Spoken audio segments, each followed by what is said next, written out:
Hi all, so welcome to this channel, and today in this video session I'll discuss the use of values clause within two in dynamic SQL programming. So basically here you can say that I'm using the select within two in a dynamic SQL statement.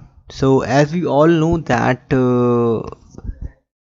whenever we use the select star from some file and we want that the data of that star or the some columns would come into a variable in our SQL RPGL programs.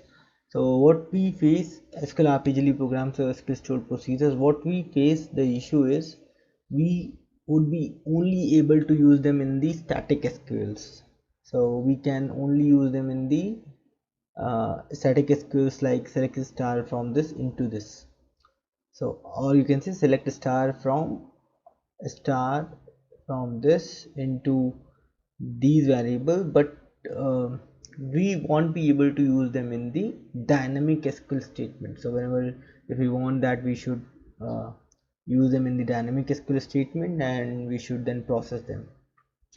So here there is a way to use the select and into in a dynamic SQL statement using the values clause. So basically values would be combined with the select and into in dynamic SQL statement to fulfill that uh, feature of SQL. So let me show you the example which I uh, written for you.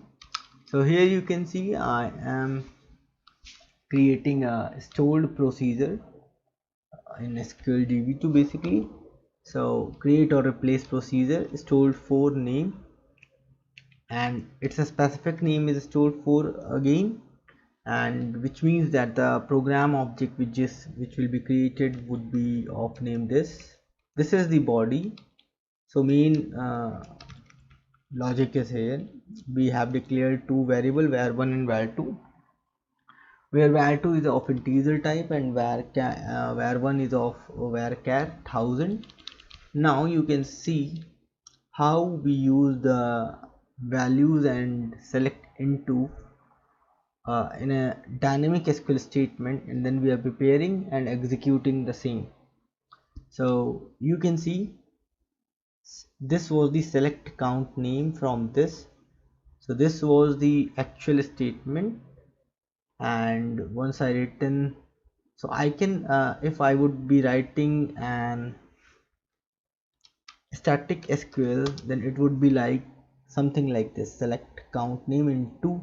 So we can see we can use into here, but what in the case what when the SQL is a dynamic SQL statement.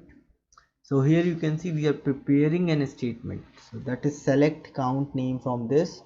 Now here comes into. So this here you can see values. So that basically whatever the value which is retrieved from this select command is comes here into the values clause, and that value will be evaluated into the variable. So that variable here is, you can say, a parameter marker or a placeholder for now. So if I would show you this on the static SQL, so you can see select this into this. So whenever you are selecting like this, so you are using into here, but here what I'm doing, I'm basically using this one. So you can see values this into this, or you can see values this, or this into this.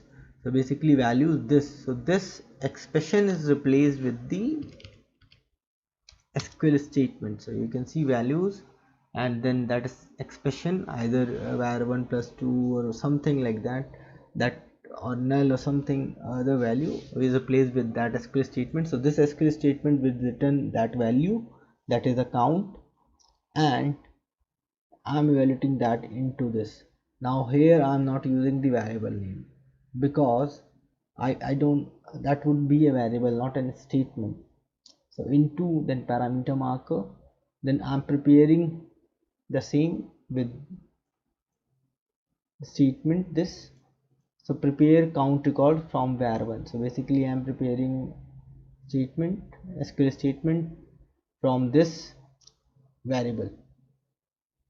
Now this statement is prepared from this variable, which is a dynamic variable, and here you can see now the prepared statement is executed using the execute.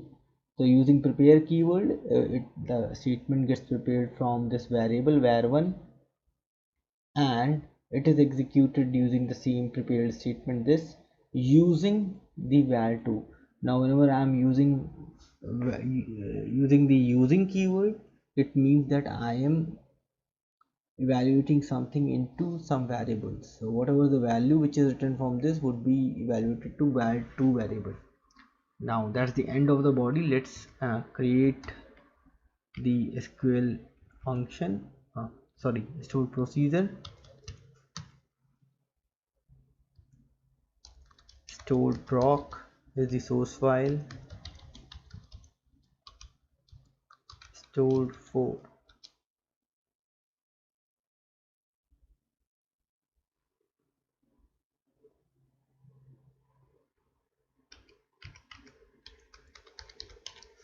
just check what's the error. Oh, it's not get created. Okay, stored, the source file name was wrong. Now you can see stored 4 gets created successfully, which is in program object.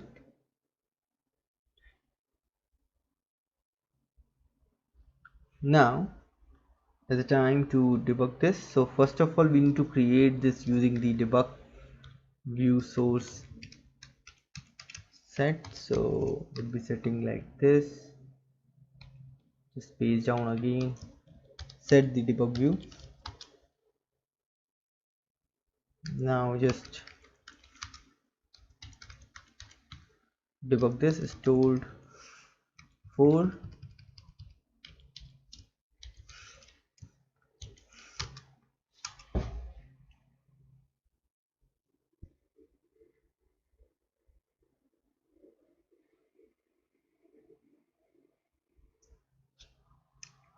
So we are waiting for the debug source display. So let's set the breakpoint, and either we can call it from here or we can call the same thing from here as well. Call stored 4. Now you can see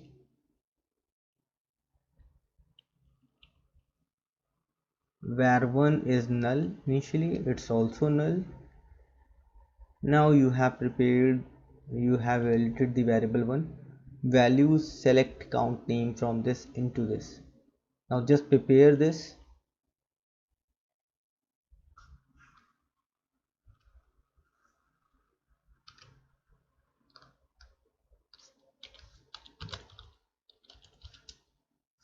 Okay, we have not defined this SQL code, so we cannot check it here.